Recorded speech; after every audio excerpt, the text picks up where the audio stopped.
가시의 언약. 1997년 겨울, IMF 한파가 한반도를 덮쳤다. 강민호는 회사 복도에서 짐을 정리하고 있었다. 5년간 다닌 회사가 하루아침에 무너져 내렸고 그의 꿈도 함께 산산조각 났다. 민호의 손은 떨리고 있었다. 서지연이 회사 앞 카페에서 기다리고 있었다. 민호가 나타나자 지연은 달려가 그를 끌어안았다. 민호야, 괜찮아? 우리 함께 이겨내자. 지연의 목소리는 떨렸지만 단단했다. 미안해, 지연아. 결혼 약속도 했는데. 이제 뭘로 너를 지켜주겠어. 민호는 지연의 어깨에 얼굴을 묻었다. 바보야. 돈이 뭐가 중요해? 네가 있으면 돼. 지연은 민호의 등을 토닥였다. 그날 밤 단칸방에서 라면을 끓여 먹으며 두 사람은 약속했다. 끝까지 함께 하자고. 아무리 힘들어도 서로를 버리지 말자고. 창밖으로 눈이 내렸다. 하얗고 차가웠지만 두 사람의 마음은 뜨거웠다. 민호는 지연의 손을 꼭 잡았다. 언제까지나 이 손을 놓지 않을게. 나도 평생 내 곁에 있을게. 다음 날 아침, 민호는 새벽같이 일어나 구직 활동을 시작했다. 하루에 수십 군데 회사를 돌아다녔지만 결과는 참담했다. IMF의 여파로 어디서도 사람을 뽑지 않았다. 지연은 편의점 아르바이트를 시작했다. 밤낮 없이 일했지만 벌어들이는 돈은 생활비에도 부족했다. 이렇게 살다가 언제 결혼해? 지연이 한숨을 쉬었다. 조금만 기다려. 반드시 좋은 일자리 찾을게. 민호는 지연의 어깨를 다독였다. 하지만 현실은 냉혹했다. 한 달이 지나고 두 달이 지나도 상황은 나아지지 않았다. 오히려 더 악화되어 갔다. 그럼에도 두 사람은 서로를 의지하며 버텨나갔다. 사랑이 있으면 무엇이든 이겨낼 수 있다고 믿었다. 그때만 해도 말이다. 6개월 후, 민호는 마침내 작은 건설회사에 취직했다. 월급은 이전 회사의 절반도 안 되었지만 두 사람에게는 희망의 빛이었다. 지연은 기뻐서 눈물을 흘렸다. 이제 정말 결혼할 수 있는 거야? 지연의 눈에 별이 떠올랐다. 물론이야. 올 가을에 꼭 결혼하자. 민호는 지연을 안았다. 그해 가을, 두 사람은 소박한 결혼식을 올렸다. 친구들도 화려한 예식장도 없었지만 행복했다. 신혼집은 여전히 그 단칸방이었다. 하지만 두 사람에게는 궁전보다 소중한 공간이었다. 지연은 작은 집을 정성스럽게 꾸몄다. 민호는 매일 일찍 나가 늦게 들어왔지만 불평 한마디 하지 않았다. 당신 덕분에 나는 세상에서 가장 행복한 여자야. 지연이 민호의 품에 안기며 말했다. 나야말로 너 같은 아내를 둔 게 꿈만 같아. 민호는 지연의 머리를 쓰다듬었다. 1년 후 지연이 임신했다. 두 사람은 기뻐서 춤을 출 뻔했다. 비좁은 집이었지만 아이를 위한 공간을 만들었다. 민호는 아이용품을 하나하나 정성스럽게 골랐다. 지연은 뱃속의 아이에게 매일 자장가를 불러주었다. 우리 아가야, 엄마 아빠가 얼마나 너를 기다리고 있는지 알지? 지연이 배를 쓰다듬으며 속삭였다. 하지만 출산이 가까워올수록 지연의 표정은 어두워져 갔다. 좁은 집, 빠듯한 생활비, 불안한 미래, 모든 것이 부담스러웠다. 민호는 그런 지연을 달래려 노력했지만 역부족이었다. 지연의 마음 한구석에 작은 균열이 생기기 시작했다. 강서준이 태어났다. 작고 여린 생명이었지만 민호에게는 세상 전부였다. 민호는 아이를 안고 눈물을 흘렸다. 아버지가 된다는 것, 이보다 더 큰 행복은 없었다. 서준아, 아빠가 꼭 좋은 아버지가 될게. 너만은 절대 고생시키지 않을 거야. 민호는 아이에게 속삭였다. 하지만 지연은 달랐다. 산후 우울증이 찾아왔다. 밤낮 없이 우는 아이, 제대로 잘 수 없는 밤, 몸과 마음의 피로가 극에 달했다. 지연은 창문 밖을 바라보며 공허한 표정을 지었다. 나는 어디로 가고 있는 걸까? 지연의 혼잣말이 방 안에 울려 퍼졌다. 민호는 일을 마치고 집에 돌아와 지연을 도우려 했지만 한계가 있었다. 회사 일은 갈수록 바빠졌고 집에서는 육아와 살림이 기다렸다. 두 사람 사이의 대화는 점점 줄어들었다. 여보, 오늘 힘들었어? 민호가 조심스럽게 물었다. 응, 괜찮아. 지연의 대답은 무심했다. 서준이 돌을 맞았다. 작은 잔치를 열어야 했지만 형편상 가족들만 모였다. 지연은 웃으려 노력했지만 억지스러웠다. 민호는 아이를 안고 행복해했지만 지연의 표정에서 무언가 변해가고 있음을 느꼈다. 지연아, 혹시 나한테 말 못할 일이 있어? 민호가 조심스럽게 물었다. 아니야. 그냥 좀 피곤해. 지연은 시선을 피했다. 그날 밤 지연은 잠든 민호와 서준을 바라보며 혼란스러운 마음을 달래려 했다. 하지만 마음 깊숙한 곳에서 무언가가 꿈틀거리고 있었다. 이 평범하고 답답한 일상에서 벗어나고 싶다는 위험한 욕망이. 서준이 두 돌을 맞을 무렵 민호의 회사에 새로운 프로젝트가 들어왔다. 대규모 아파트 건설 현장의 감리 업무였다. 민호는 이 기회를 놓치지 않으려 더욱 열심히 일했다. 하지만 그만큼 집에 있는 시간은 줄어들었다. 지연은 혼자서 아이를 돌보는 시간이 늘어났다. 육아맘들과의 모임에서도 어울리지 못했다. 다들 남편 자랑, 아이 자랑을 할 때 지연은 할 말이 없었다. 상대적 박탈감이 커져만 갔다. 엄마도 가끔은 혼자만의 시간이 필요해. 지연이 서준을 재우며 중얼거렸다. 그러던 어느 날 동네 마트에서 우연히 옛 회사 동기를 만났다. 윤도현이었다. 잘 차려입은 정장, 비싼 시계, 여유로운 미소. 모든 것이 지연의 현실과 대비되었다. 지연아, 정말 오랜만이다.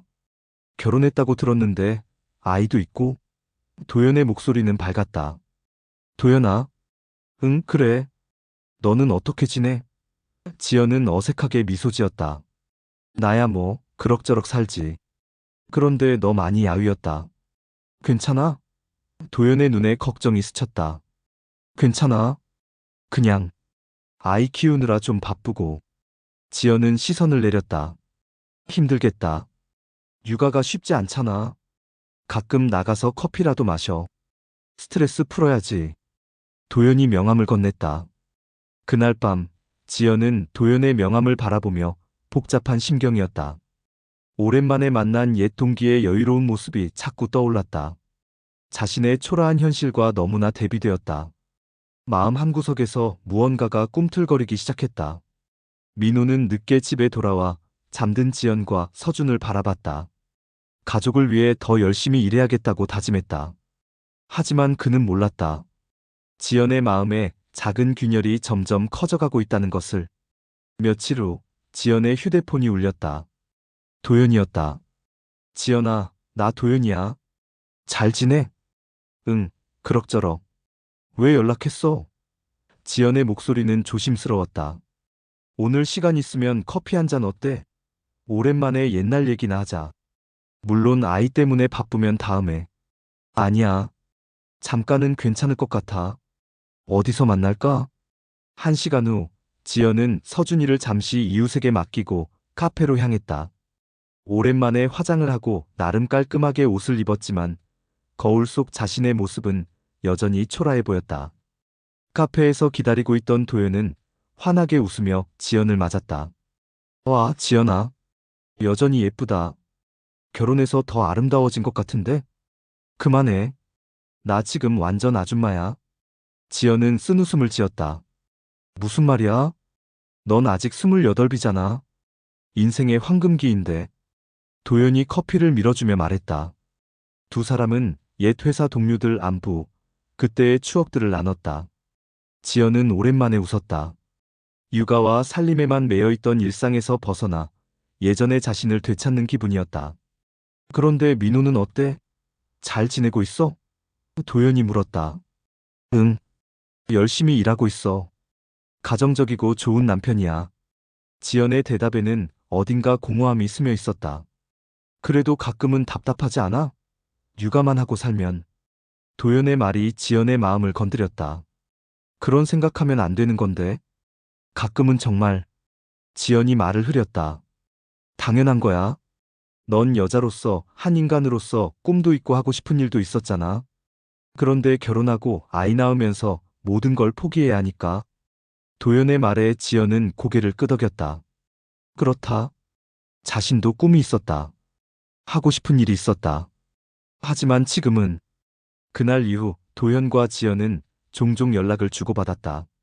처음에는 단순한 안부 인사였지만 점점 개인적인 이야기들이 늘어갔다. 지연은 도현과의 대화에서 위로를 받았다. 누군가 자신의 마음을 이해해준다는 느낌이었다. 오늘은 어땠어? 서준이가 말썽 부렸나? 도현의 문자가 왔다. 오늘은 괜찮았어. 그런데 너무 피곤해. 가끔 다른 곳에 가보고 싶어. 지연이 답장을 보냈다. 그럼 이번 주말에 잠깐 드라이브 어때? 바다라도 보고 와. 기분 전환도 할 겸. 지연은 잠시 망설였다. 민호에게 말해야 할까? 하지만 그냥 친구와 잠깐 나간다고 하면 될 것 같았다. 주말 민호는 회사 일로 반일 근무를 나갔다. 지연은 서준이를 시어머니께 맡기고 도연과 약속 장소로 향했다. 오랜만에 누군가와 단둘이 어딘가를 간다는 설렘이 있었다. 와, 바다가 정말 예쁘다. 지연이 감탄했다. 그렇지? 가끔 이렇게 나와야 스트레스가 풀려. 도연이 웃으며 말했다. 두 사람은 바닷가를 걸으며 이런저런 이야기를 나눴다. 지연은 오랜만에 자유로움을 느꼈다. 아이 걱정, 살림 걱정 없이 오롯이 자신만의 시간을 보내는 것이 이렇게 좋은 줄 몰랐다. 지연아, 너 정말 많이 참고 살고 있는 것 같아. 도연이 갑자기 진지한 표정으로 말했다. 뭘? 지연이 당황했다. 넌 아직 젊고 아름다워. 여자로서 제대로 살 권리가 있어. 육아와 살림에만 매몰될 이유 없잖아. 도연의 말에 지연의 가슴이 두근거렸다. 하지만 나는 아내고 엄마인걸. 지연이 작게 중얼거렸다. 그렇다고 내 인생을 포기해야 하는 건 아니야. 너도 행복할 권리가 있어. 그날 저녁 집에 돌아온 지연을 민호가 반겼다. 어디 다녀왔어? 기분이 좋아 보이네. 민호가 웃으며 물었다. 응. 친구랑 잠깐 커피 마시고 왔어. 지연은 시선을 피하며 대답했다. 하지만 지연의 마음 깊숙한 곳에서는 죄책감과 함께 새로운 감정이 싹트고 있었다. 위험하고 달콤한 유혹이. 한 달이 지나면서 지연과 도연의 만남은 더욱 잦아졌다. 지연은 자신도 모르게 도연과의 시간을 기대하고 있었다. 민호와 함께 있을 때와는 전혀 다른 감정이었다. 지연아, 요즘 표정이 많이 밝아졌어. 뭔가 좋은 일이라도 있어? 민호가 물었다. 그냥 날씨도 좋아지고 그래서 그런 것 같아. 지연은 얼버무렸다. 사실 지연은 도연을 만날 때마다 새로운 자신을 발견하고 있었다. 예전에 당당하고 매력적이던 자신 말이다. 도연은 지연을 한 사람의 여성으로 바라봐 주었다. 그저 누군가의 아내, 누군가의 엄마가 아닌. 오늘은 특별한 곳으로 가볼까? 도연이 제안했다. 어디? 지연이 궁금해했다. 작은 펜션이 있어. 조용하고 경치도 좋고. 하루 종일 쉴 수 있을 거야. 지연은 잠시 망설였다. 펜션이라니. 이건 좀 다른 의미가 아닐까? 걱정 마. 그냥 쉬는 거야. 네가 원하지 않으면 아무것도 안 해. 도연의 목소리는 부드러웠다. 결국 지연은 따라갔다. 펜션은 정말 조용하고 아름다웠다. 산 중턱에 자리한 작은 건물에서 내려다보는 경치는 환상적이었다. 와, 정말 예쁘다. 지연이 감탄했다. 그렇지? 여기 오면 세상 걱정이 다 사라져. 도연이 지연의 어깨에 손을 올렸다. 그 순간 지연의 몸이 살짝 떨렸다. 오랜만에 느끼는 남자의 체온이었다. 민호 이외의 다른 남자의. 지연아, 너 정말 아름다워. 이런 곳에 혼자 묻혀 지내기에는 너무 아까워. 도연이 지연을 바라보며 말했다. 도연아, 이러면 안 돼. 지연의 목소리는 떨렸다. 왜 안 돼? 사랑은 죄가 아니야. 널 가둔 게 죄일 뿐이지. 도연이 지연의 손을 잡았다. 지연은 손을 빼려 했지만 힘이 들어가지 않았다. 마음 깊숙한 곳에서 무언가가 무너져 내리고 있었다. 그날 밤 지연은 처음으로 남편이 아닌 다른 남자와 함께했다. 죄책감과 배신감, 그리고 오랜만에 느끼는 여성으로서의 짜릿함이 뒤섞였다. 펜션 화장실 거울 앞에서 지연은 자신을 바라보며 입술을 깨물었다. 나, 뭘 하고 있는 거지? 지연의 눈에서 눈물이 흘러내렸다. 하지만 다음 날 아침, 도연과 함께 아침을 먹을 때의 그 달콤함은 부정할 수 없었다. 오랜만에 느끼는 두근거림이었다. 후회해? 도연이 조심스럽게 물었다. 잘 모르겠어. 너무 복잡해. 지연이 고개를 숙였다. 시간이 필요해. 급하게 생각하지 마. 도연이 지연의 손을 다독였다. 집에 돌아온 지연은 평소와 다름없이 행동하려 노력했다. 하지만 민우를 바라볼 때마다 가슴이 아팠다. 이 착하고 성실한 남편을 배신했다는 죄책감이 밀려왔다. 여보, 어디 아파? 안색이 안 좋아. 민우가 걱정스럽게 물었다. 아니야, 그냥 좀 피곤해. 지연은 민우의 시선을 피했다. 요즘 너무 무리하지 말고 가끔 쉬어. 내가 서준이 볼게. 민우의 배려가 지연의 마음을 더욱 무겁게 만들었다. 그날 밤, 민우가 지연을 안으려 하자 지연은 몸을 피했다. 오늘은 너무 피곤해. 지연의 변명이었다. 민우는 아쉬워했지만 지연을 재촉하지 않았다. 하지만 그의 마음 한구석에는 작은 의심이 싹트기 시작했다. 아내의 변화된 모습, 예전과는 다른 차가운 태도. 혹시 나한테 말 못할 일이 있는 거 아니야? 민우가 조심스럽게 물었다.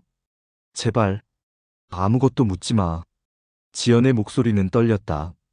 그 순간 민우는 직감했다. 뭔가 잘못되고 있다는 것을. 하지만 믿고 싶지 않았다. 자신이 사랑하는 아내가 함께 고난을 이겨낸 동반자가 자신을 배신할 리 없다고 믿고 싶었다. 하지만 현실은 이미 돌이킬 수 없는 강을 건너고 있었다. 3개월이 흘렀다. 지연과 도연의 관계는 점점 깊어져 갔다. 지연은 이제 죄책감보다는 새로운 사랑에 빠져 있는 자신을 발견했다. 도연과 함께 있을 때의 자신이 진짜 자신인 것 같았다. 민우한테 말할 생각은 없어? 도연이 물었다. 아직은. 무서워. 지연이 고개를 저었다. 언제까지 이렇게 숨어 지낼 거야? 우리는 진짜 사랑하는 사이잖아. 도연의 목소리에 초조함이 묻어났다. 조금만 더 시간을 줘. 서준이 생각도 해야 하고. 지연이 망설였다. 하지만 민우는 이미 눈치채고 있었다. 아내의 뒤바뀐 생활 패턴, 자주 울리는 휴대폰, 그리고 무엇보다 자신을 바라보는 차가운 시선. 모든 것이 의심스러웠다. 어느 날 저녁 민우는 용기를 내어 지연에게 물었다. 지연아, 정말 솔직하게 대답해줘. 다른 남자가 있는 거 아니야? 지연은 순간 얼어붙었다. 들킬 수 없다고 생각했는데. 무슨 말이야? 왜 그런 생각을 해? 지연이 당황해하며 반박했다. 요즘 네가 너무 달라졌어. 예전에 너 같지 않아. 민우의 목소리는 떨렸다. 사람은 변하는 거야. 나도 계속 같을 수는 없잖아. 지연의 대답은 차가웠다. 그날 밤, 민우는 잠들지 못했다. 지연의 휴대폰에서 문자 알림음이 계속 울려댔다. 새벽 2시에 누가 문자를 보내는 거지? 민우의 의심은 확신으로 바뀌어 갔다. 다음 날, 민우는 사설 탐정을 찾아갔다. 자신의 아내를 조사한다는 것이 참담했지만 진실을 알아야 했다. 부인께서 다른 남성과 자주 만나시는 것 같습니다. 증거 수집이 필요하시다면. 탐정의 말이 민우의 가슴을 찔렀다. 일단 사진부터 찍어주세요. 민우의 목소리는 쉬었다. 일주일 후 탐정으로부터 전화가 왔다. 민우 씨 만나서 이야기해야 할 것 같습니다. 그날 오후 민우는 탐정 사무소에서 충격적인 사진들을 받아들었다. 지연이 낯선 남자와 손을 잡고 있는 사진, 펜션에서 나오는 사진, 그리고 키스하는 사진까지. 민우의 손이 떨렸다. 이 남자가 누구죠? 민우가 간신히 물었다. 윤도현이라는 사람입니다. 부인의 옛 회사 동기라고 하더군요. 그 순간 민우의 머릿속이 하얘졌다. 도현이라니. 예전에 지연이 가끔 언급했던 그 동기. 그런데 그가 지금 얼마나 오래된 일인가요? 민우의 목소리는 떨렸다. 대략 3개월 정도 된 것 같습니다. 상당히 자주 만나고 있습니다. 민우는 집에 돌아가는 길에 차를 세우고 울부짖었다. 5년을 함께 산 아내가 IMF의 시련을 함께 이겨낸 동반자가 자신의 아이를 낳아준 여자가 자신을 배신했다. 세상이 무너져 내리는 기분이었다. 그날 밤, 지연이 평소보다 늦게 들어왔다. 민호는 거실에서 기다리고 있었다. 왜 안 자고 있어? 지연이 당황해했다. 지연아, 우리 이야기 좀 하자. 민호가 탐정이 찍은 사진들을 테이블 위에 놓았다. 지연의 얼굴이 새파랗게 질렸다. 들킬 줄 몰랐는데. 이게 뭐야? 지연이 떨리는 목소리로 물었다. 내가 물어볼 말이야. 이게 뭐냐고. 민호의 목소리가 커졌다. 민호야, 이건. 지연이 변명하려 했지만 말이 나오지 않았다. 3개월이나 날 속이고 있었구나. 민호는 주먹을 꽉 쥐었다. 미안해. 정말 미안해. 지연이 눈물을 흘리며 사과했다. 미안하다고? 미안하다고 해서 되는 일이야? 민호가 소리쳤다. 그때 서준이가 울음소리를 내며 깨어났다.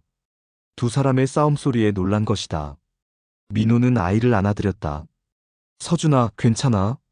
아빠가 있어. 민호의 눈에서 눈물이 흘러내렸다.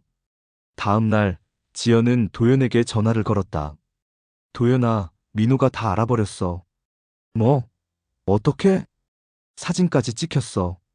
어떡하지? 지연의 목소리는 절망적이었다. 진정해.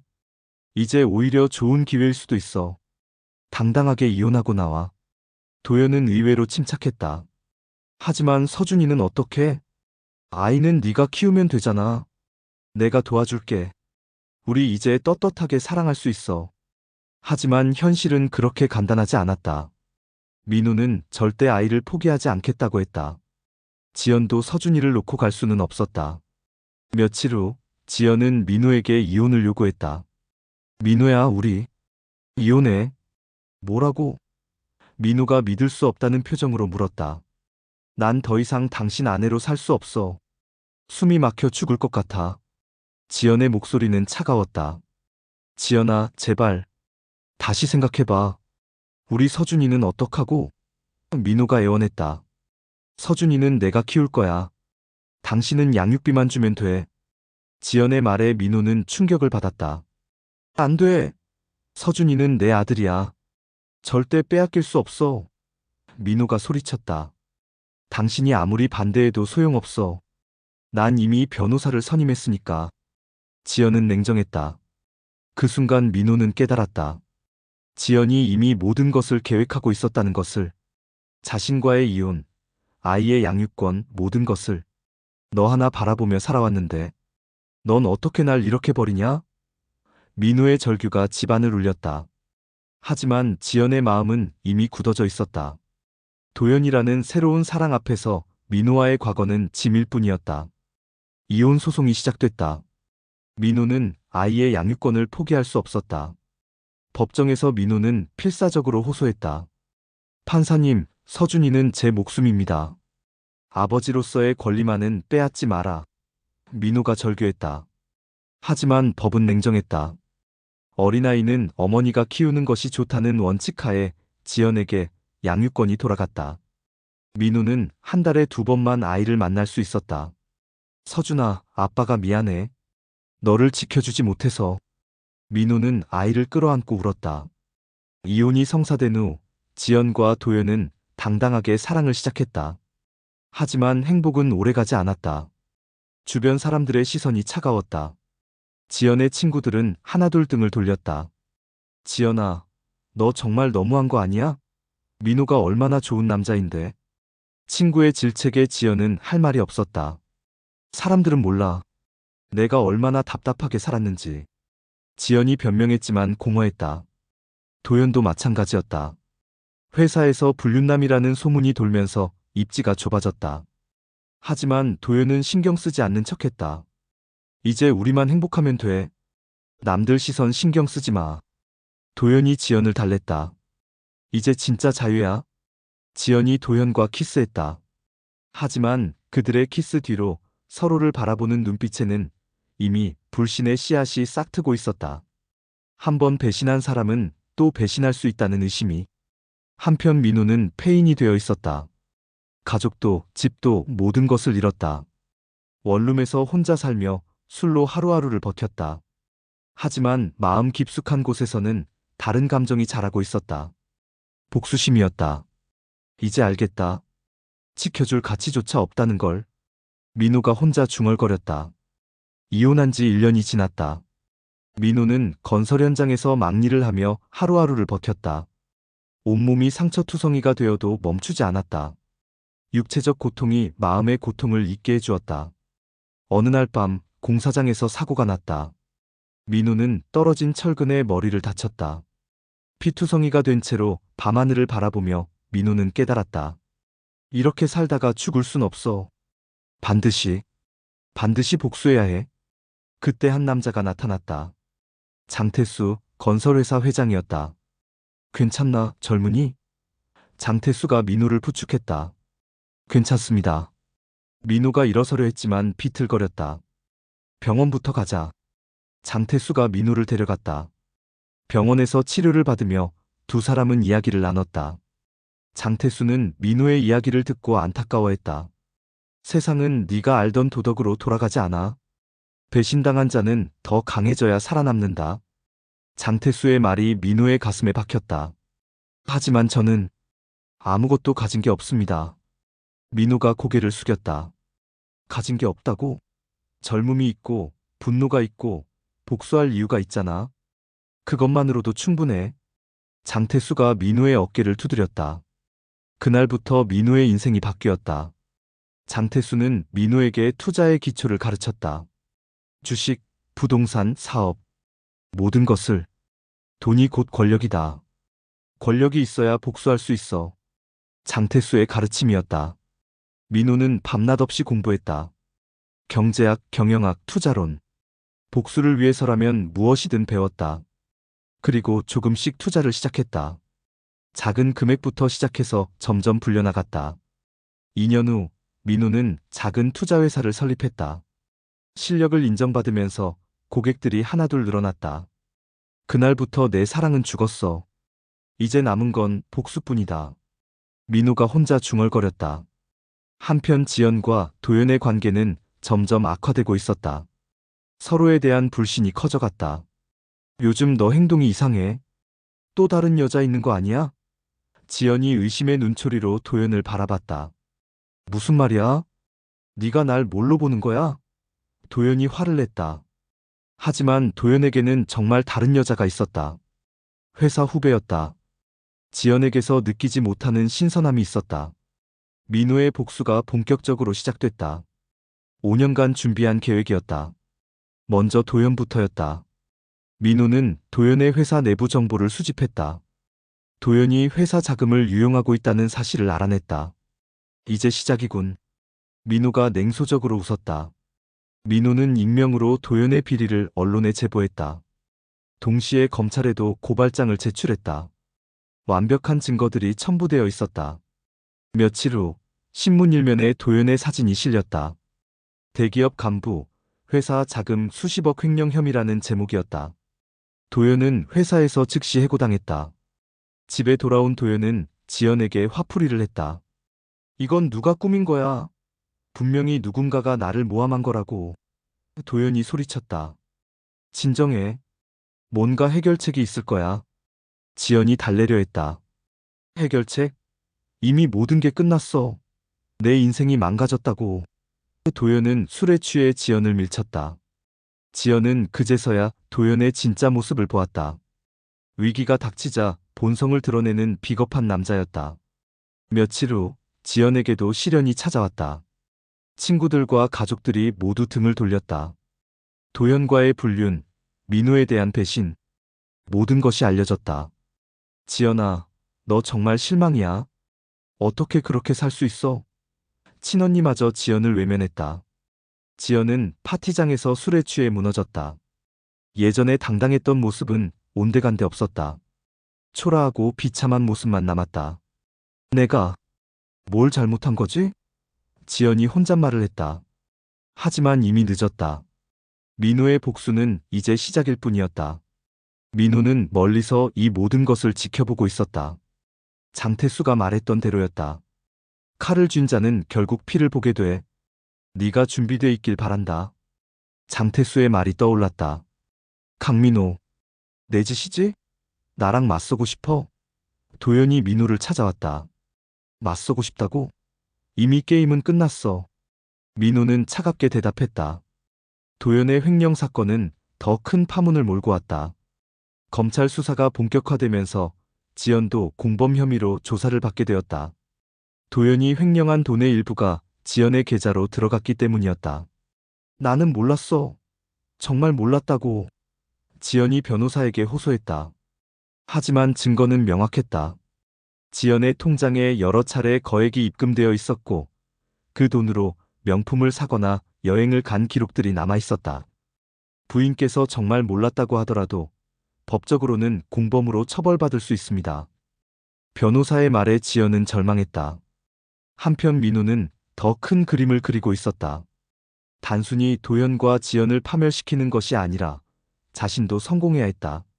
진짜 복수는 그들을 짓밟는 것이 아니라 자신이 그들보다 훨씬 높은 곳에 올라서는 것이었다. 민호의 투자회사는 급속도로 성장했다. 탁월한 투자 감각과 냉철한 판단력으로 고객들의 신뢰를 얻었다. 이제 그는 작은 투자자가 아니라 업계에서 주목받는 인물이 되었다. 민호야, 정말 대단해. 이렇게 성공할 줄 몰랐어. 장태수가 감탄했다. 아직 시작일 뿐입니다. 진짜 복수는 이제부터예요. 민호의 눈에는 차가운 빛이 돌았다. 그 무렵 서준이와의 면회 시간에 민호는 아이를 만났다.